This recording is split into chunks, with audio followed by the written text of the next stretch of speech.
All right. Good morning, everybody.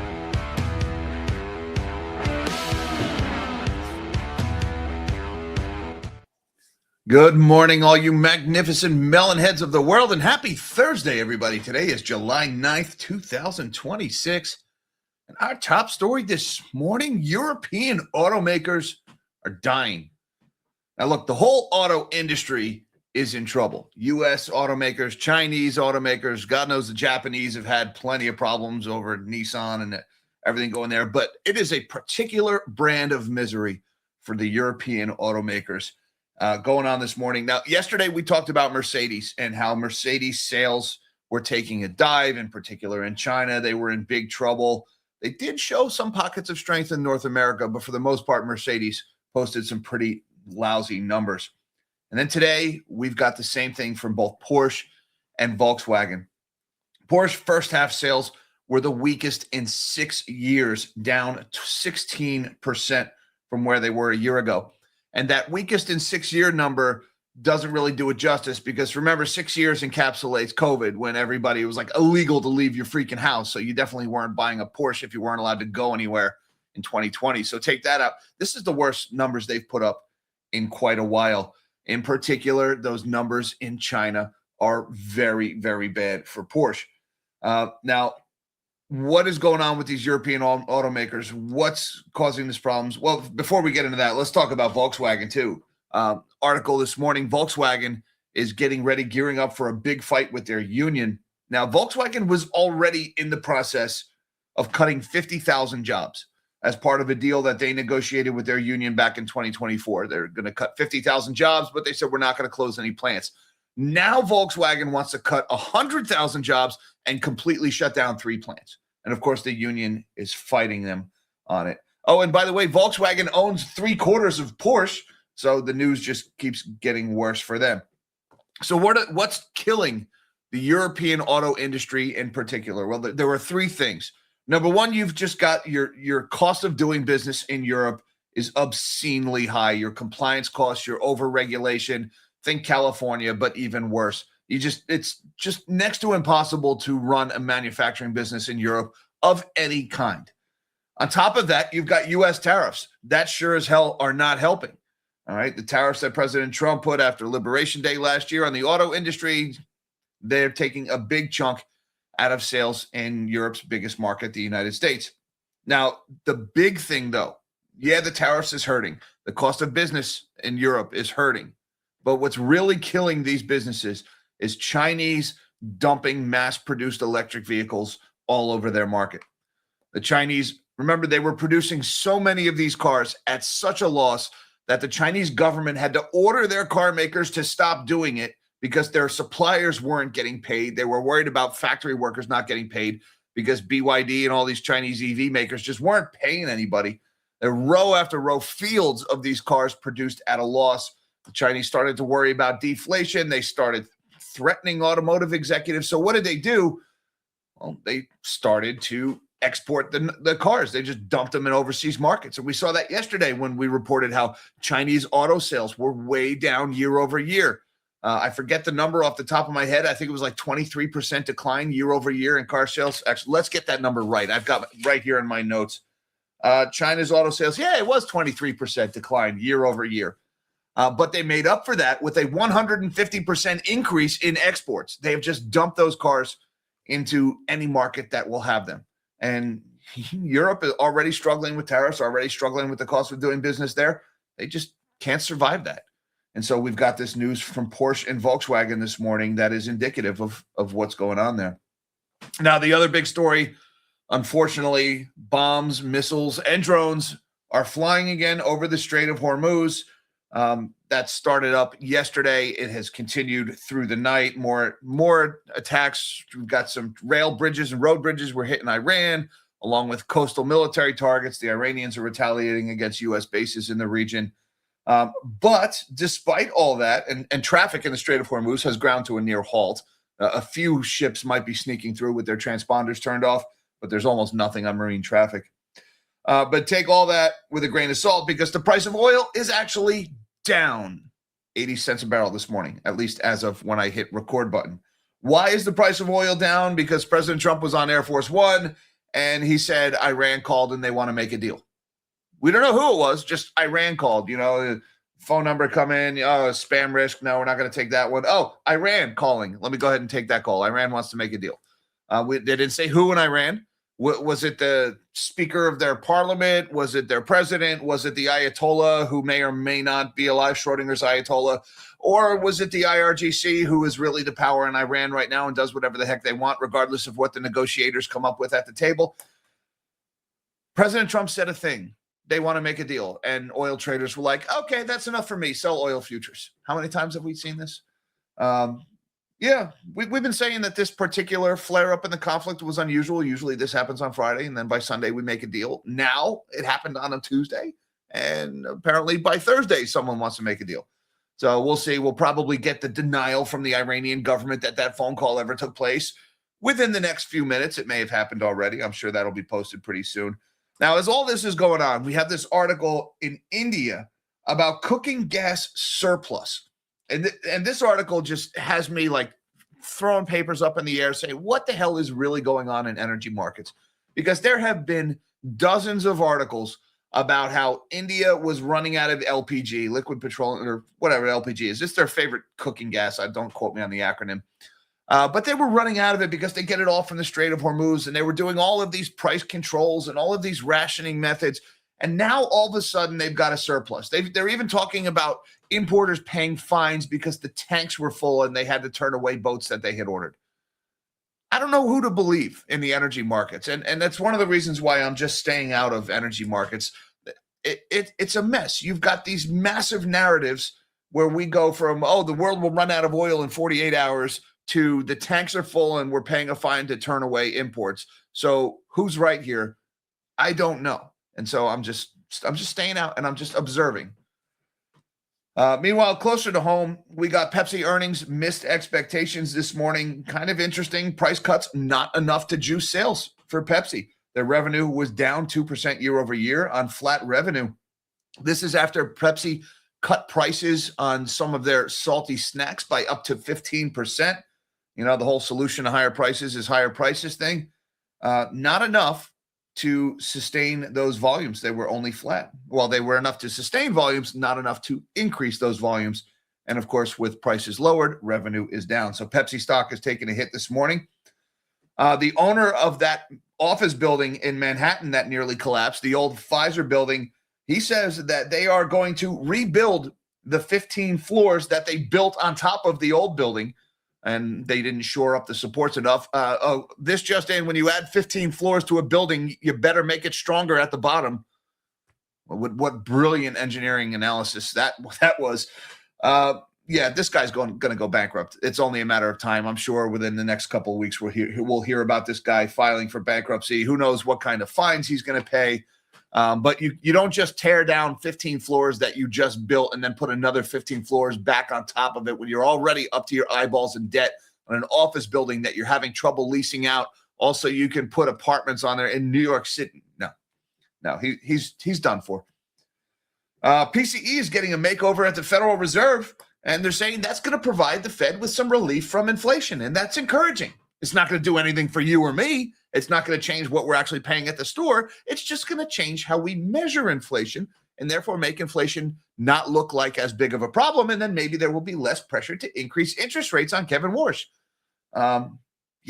So what's the problem? The gauge isn't telling us what we want it to tell them. So, okay, do we adjust our behavior? Do we change monetary policy? Or do we just change the gauge? We just rig the gauge. That's what they're doing at the Fed. And last but not least, we got to talk about these two articles this morning about shortages in the data center build out. We're going to have some AI articles today, right? But yeah, these shortages that are affecting the data center build out. No, I'm not talking about power. I'm not talking about water. I'm talking about people, and I'm talking about money. They're coming up short. Not memory either. No, it's people and it's money that's holding back data centers this morning. We'll talk about those two articles, but wait till you hear where they're going to get the money from. This is interesting. You'll never guess. Yeah, you'll guess. But you'll never guess where they're going to get the money from. Guys, we got a lot to talk about this morning. Why don't we shrink my big melon of a head and let's see what's going on in the world of finance. Don't forget the like button and the subscribe button for the YouTube algorithm so you can come back tomorrow and have your coffee with the melon heads because we do this every business day. And right now, stocks are a little bit higher ahead of the opening bell, 19 points to the upside for the S&P 500, a little more than 0.25% in the green. We've got the Dow is higher by 85 points or 0.16% to the upside as well. And the NASDAQ is up by 268 points, 0.92% higher. Tech stocks leading the way this morning. Looking over at the DXY, we've got the dollars modestly weaker this morning, below 101, sitting here at 100.98. Looking over at the bond market, we've got interest rates are higher on the long end, lower on the short end. 30-year yield is at 5.084. That's higher by 2 points and change. The 10-year yield is at 4.571. That's higher by a fraction of a point. 10 years getting awfully close to 4.6 here. The 2-year yield is at 4.191. That's lower by 1 basis point. And the 1 month is at 3.618. That's off by a point and change. Looking over at Bitcoin, we are a little bit higher this morning, up by about $520, $62,759 for Bitcoin as priced on Coinbase. Looking over at the commodities board, we've got metals are liking things this morning. Spot gold, $4,115. That's higher by $38 or 0.94% in the green. Spot silver is at $59.59, higher by $1.30 or 2.2% higher. I like the shiny. Copper's higher by 2.1%. Platinum's up by 2.5%. Palladium's up by 2.6%. And crude oil is now up by about 24 cents. It was a little bit lower a few minutes ago. Now it's higher by not even a quarter here, 0.3%. $73.75 a barrel for WTI crude. We'll talk about energy in just a moment. Well, let's talk about it now, shall we? Hormuz shipping grinds to a near halt after U.S. and Iran strikes. Traffic through the Strait of Hormuz came to a near standstill on Thursday after the U.S. struck Iran for a second straight day as the fragile truce between the two sides looked increasingly shaky. Why are we still talking about this truce like it even freaking exists? Oh, the fragile truce is beginning to look shaky. What was your first clue? The freaking missiles crisscrossing each other in the sky on their way to blowing shit up on the ground in both countries? Yeah, I'd say it's awful fragile, awful shaky. It's almost like the ceasefire or the truce doesn't exist. As a matter of fact, we've been shooting at each other this whole time. It's almost like it never existed to begin with. We all just kind of pretended, and somehow that was enough to drop the price of oil by like $40 a barrel. Observable movements in the world's most vital energy conduit largely occurred along an Iran-approved route near the waterways north, while the U.S.-supported Omani corridor was quiet, ship tracking data shows. Among larger vessels, only a U.S.-sanctioned supertanker heading out of the Persian Gulf was seen in the strait, alongside an Iranian-flagged container ship. Some vessels crossed on Wednesday with their transponders turned off. An India-flagged supertanker that had aborted an earlier attempt to transit Hormuz reappeared in the Gulf of Oman on Thursday, indicating it had made the crossing in the dark. A UAE-linked bulk carrier did the same, resurfacing off Fujairah on Thursday, according to vessel tracking data compiled by Bloomberg.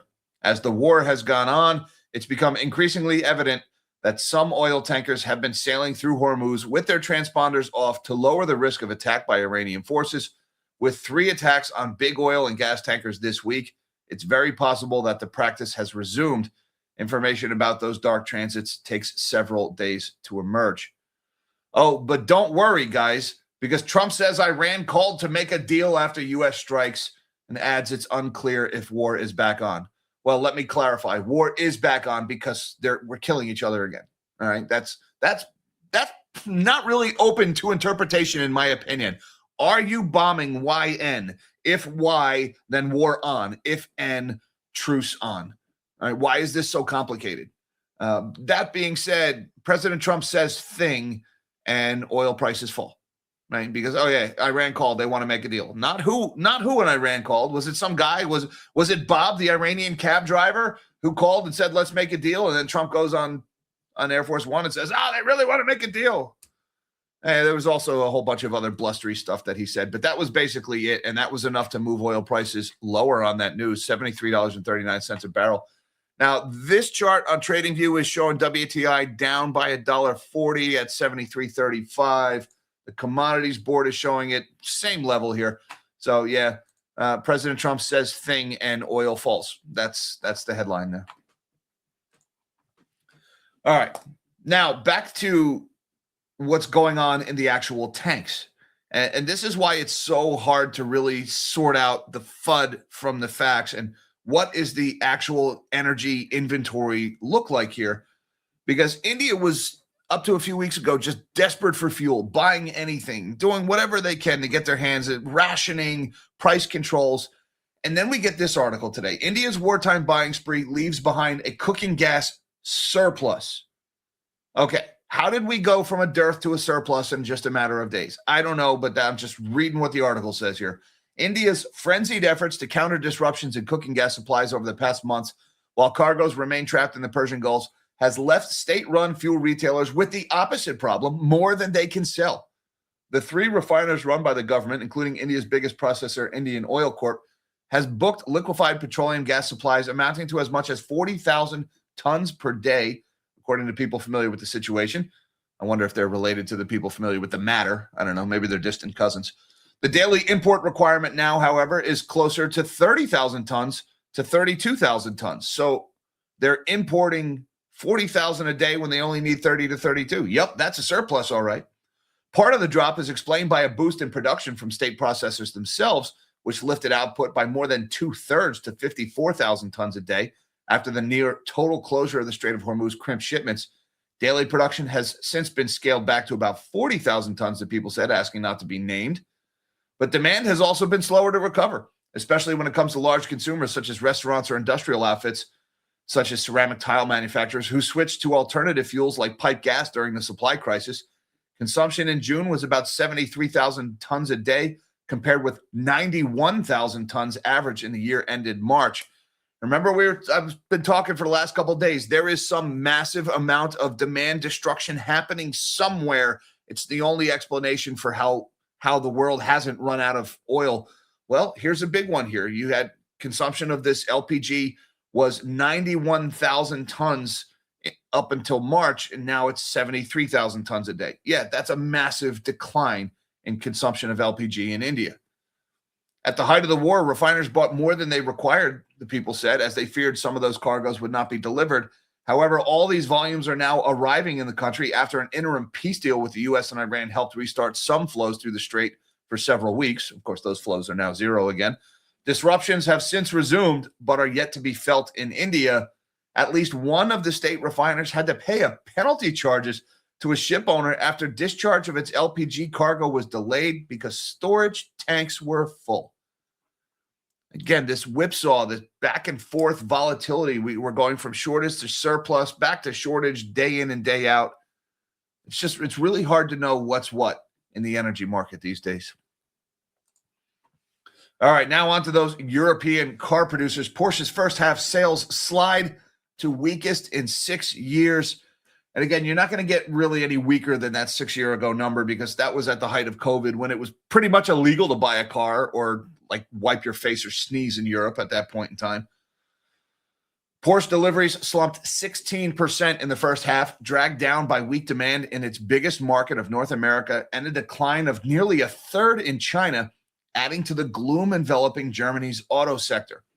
Now, one thing I want to point out right away in this first paragraph, all right, the gloom in China, nearly 1/3. That's directly in line with what we saw from Mercedes yesterday. Right? Mercedes saw, I think it was a 30% drop in their Chinese sales.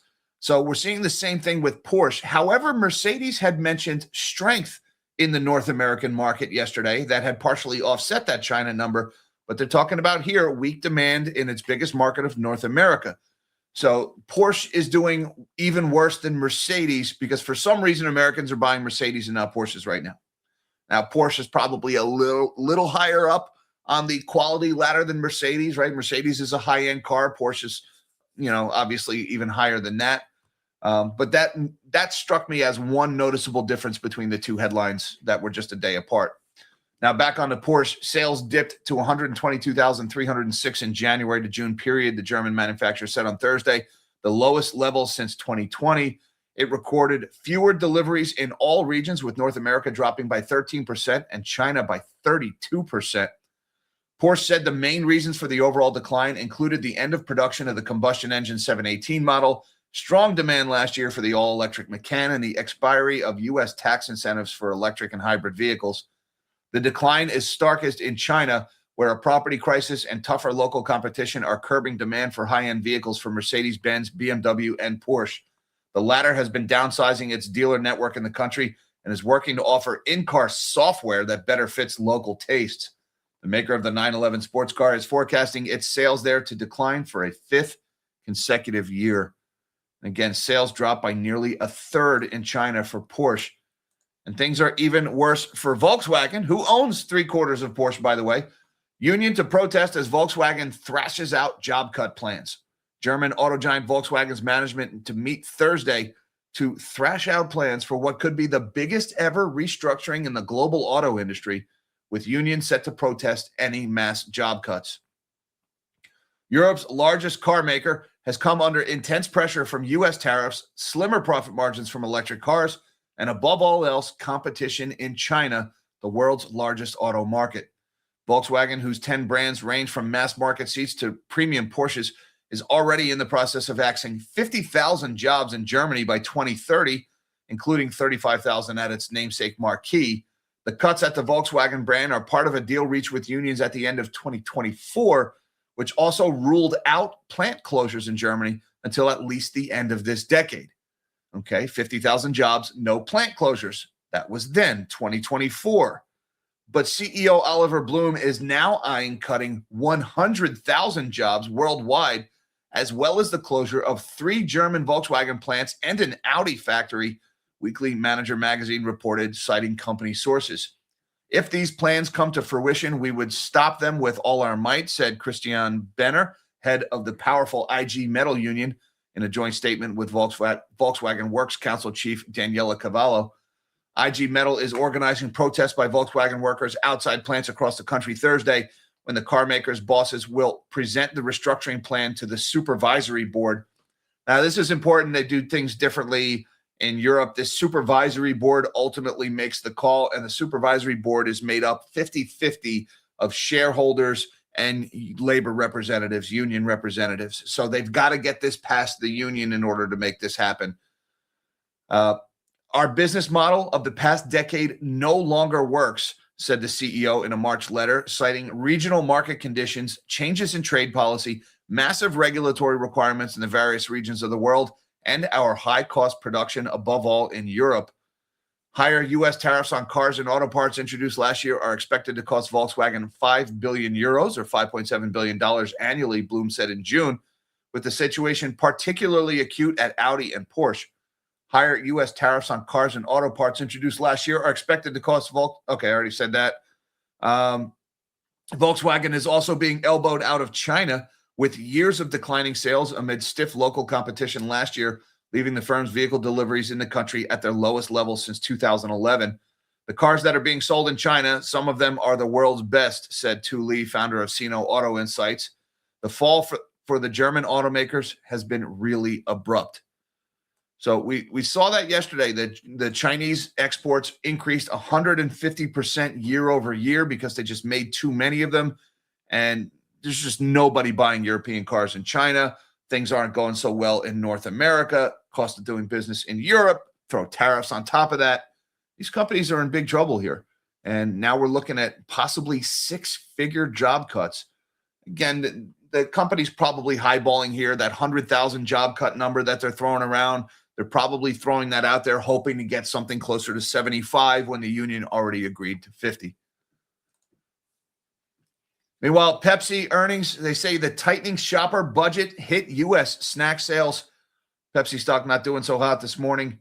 PepsiCo said consumers pulled back in the second quarter, slowing its efforts to revitalize its North American snack business. The maker of Doritos, Lay's, and Gatorade saw a 2% decline in revenue in its North American food business and flat volume after taking action earlier this year to cut prices by as much as 15% in some brands. And, well, let's just stop and appreciate here what we're talking about, a 15% price cut for some brands. It's not every day we hear about the price of food products going down. So, hey, there's some good news there. And again, the good news is partially offset by the fact that they're being forced to do this because prices went up so much, people can no longer afford to buy their stuff. Results were tempered in the quarter as U.S. food and beverage category performance moderated, with consumer budgets tightening due to rising inflationary pressures, CEO Ramon Laguarta said in prepared remarks on Thursday. So cutting prices, it took a chunk out of revenue, down 2% year over year, but volumes flat. Pepsi not doing so hot this morning, down 3.8% year over year this morning ahead of the opening bell, $137.10. Off by $5.39. Year to date, Pepsi is now negative for the year, albeit only by a fraction of a percent. Over the last year, it's still up about 5.5%. It's been a hard time for the consumer staples. And again, this is one of those names, Pepsi. They're not doing so hot right now, but this is the kind of name that is on my recession shopping list. If we do see a big correction in markets due to the bursting of the AI bubble or some kind of other liquidity crisis happening, these are the kind of names that would get dragged down with everything else that I'd be looking to buy up on the cheap. Back to commercial real estate, we've got that damaged Manhattan Tower owner to reconstruct 15 floors after evacuation. The developer behind the Midtown Manhattan Tower that was evacuated over structural concerns on Tuesday said it has a plan to fix the issue, including reconstructing 15 floors that were added to the original building as part of its conversion into apartments. Well, if it was really expensive to convert an office building into apartments before, well, doing it twice isn't going to make that any better. The height of the tower's 21st floor, which is taller than others at 235 East 42nd Street, made two columns more susceptible to load, said Nathan Berman, CEO of developer Metro Loft. Those columns weren't sufficiently reinforced, leading them to bend and causing some of the 15 cantilevered floors above to sag. Metro Loft now plans to replace the facade, slabs, and steel on those floors. In other words, they're going to tear those floors off and rebuild them. We are prepared to rebuild that portion of the building, Berman said in an interview. It will be reskinned. Everything will be leveled, fixed in place, and it will be brand new. And you can kind of see in this picture here, look at the picture of this beam. Yikes. Is that a good thing when you see I-beams bending that much and then just outright cracking in the middle? Yeah, maybe just want to throw a coat of paint on that one while you're at it. The damage at the tower, the former headquarters of Pfizer, has highlighted the engineering challenges of office conversions, a strategy embraced by developers and officials, including Mayor Zohran Mamdani, as a way to address New York's housing shortage. This developer is going to end up filing for bankruptcy. Meanwhile, wars to get some inflation relief from upcoming PCE makeover. That's right. When the inflation stats don't say what you want them to say, just change the stats, and then all of a sudden inflation doesn't look so bad anymore. A coming revamp of the Federal Reserve's preferred inflation gauge could be just enough to tip the scales against interest rate increases this year, even if it doesn't dramatically alter the overall picture on prices. That's the early assessment from economists running the numbers on an annual update of the Personal Consumption Expenditures Price Index that is due in September from the Bureau of Economic Analysis. I just want to point out, guys, this is an annual update. They do this every year. It's not a new thing. The new guy isn't coming in and changing everything, although he might also do that. You know, they have a task force that's looking into the way they measure inflation. But it is worth pointing out, like they do this every year, and every year it makes the numbers worse. When's the last time they did one of these annual updates and it made inflation seem worse than it is? This is one of the ways that they rob you by misreporting how much prices are really going up. So let's see. Several said the plan changes would have likely lowered core inflation anywhere from 1/10 to nearly 3/10 of a percentage point if they'd already been applied to the latest data. The PCE price index rose 4.1% in May from a year earlier, the most since April of 2023, and far above the U.S. Central Bank's 2% target. The core PCE reading, which policymakers lean on given it excludes volatile food and energy, rose by 3.4%. Fed officials were nearly unanimous in the last policy meeting in June that risks to the inflation outlook remain to the upside, but given how evenly split they were on the need for a rate hike in 2026, a downward revision to PCE at just the right time could help new Fed Chairman Kevin Warsh and the Doves hold the line. The case for the Fed remaining on hold has strengthened substantially said Stephanie Roth, the chief economist at Wolfe Research. In addition to the planned PCE update, she also pointed to the recent slump in oil prices from the height of the Iran war in April and May, and the latest jobs report, which showed momentum in the labor market over the last few months, may have been overstated. As of right now, the likelihood of the Fed hiking rates at some point over the remainder of this year sits at about 84% versus roughly 16% chance that they leave rates where they are. There's currently no chance of any rate cuts priced in. You got a 38% chance that they hike once, a 33% chance they hike twice, 12% chance they hike 3 times, and even 1.5% chance of 4 rate hikes versus just 15.5% that they stay here. So maybe they change PCE and then they're like, nah, we don't have to raise rates. Sure, it's not going to change things for you and me, but it makes Kevin Warsh's job easier, and I'm sure that's going to help us all sleep better at night. All right, now we got to talk about data centers and the shortages. Not memory, not water, not electricity. Nope, people and money. First, let's talk about people. Labor shortages are putting a bug in the data center build. Contractors like Sterling Infrastructure and Comfort Systems USA have more work than they have skilled labor for. The data center boom has been touted as the economy's new growth machine, a way to lift businesses and swell local tax coffers. But after straining electric grids, pushing up utility bills, and raising worries over water supply and pollution, data centers are running into a more basic problem. There aren't enough people to build them. After a blockbuster earnings stretch, contractors like Sterling Infrastructure and Comfort Systems USA that supply skilled labor for data centers are hitting a bottleneck. There's plenty more work we could take if we could possibly do it, said Comfort Systems Chief Financial Officer William George. For all the futuristic promise of AI, its physical footprint still depends on a very human supply chain. The combined project backlogs at Comfort Systems, EMCOR, and Sterling Infrastructure have surged 6-fold, far more than the increase in U.S. employment of craft workers like electricians and HVAC installers. We'll look at this chart in just a second. The crunch is rooted in construction's ongoing problems, a graying workforce, too few young recruits, and a thin pipeline of apprenticeships, community college programs, and early trade training. And immigration crackdowns haven't helped, as foreign-born workers make up a third of the construction trades workforce. Some graduates locked out of white-collar jobs are starting to drift towards the trades, but that won't rewire the AI economy overnight. Blue-collar stigma still runs deep, and training takes years, leaving one of America's hottest growth stories dependent on an old-school workforce problem. That just bugs the hell out of me, that blue-collar stigma thing. Why is there a stigma on blue-collar work? We have such a shortage of it. It's so hard to get good work done on your place anymore. I mean, you'd think we'd have a bigger stigma on not working than we do on blue-collar work, but apparently not.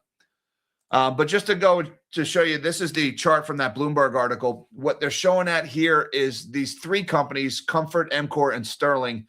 This is the size of their building backlog in billions of dollars. You can see it's gone from about $5 billion throughout the 2010s to up to almost $35 billion now. Even over that same time period, though, their workforce has been largely stagnant. It's actually the workforce at these companies has fallen over the last 12 months. That's probably your immigration and retirement showing there. So how are they going to build all this stuff with the same number of people? The easy answer, guys, is they're not going to build it. It's going to take forever. And that's probably one of the reasons why we're hearing how more than half of these data center projects are being delayed. And yet NVIDIA keeps booking the revenue on the chips. They're just putting them in the warehouse, booking the revenue. They haven't actually been paid. They haven't actually shipped them. They're just holding on to them for the customers. Oh, I'm sure that's not going to end in a massive restatement of earnings someday. Yeah, but I digress. All right, now let's talk about the other shortage, capital, money. Where are they going to get the money to build all this stuff? BlackRock sees private credit taking a bigger role in the AI buildout. Private credit is poised to take an even bigger role in financing the massive amount of infrastructure investment for artificial intelligence as companies look for capital to fund outsized expenditures, according to the head of BlackRock's research arm. We are in, a global transformation like we probably have never seen before, said BlackRock's Gene Boyven Tuesday in an interview on Bloomberg television. The world will have to leverage up as a result. Leveraging up comes with risk, you think?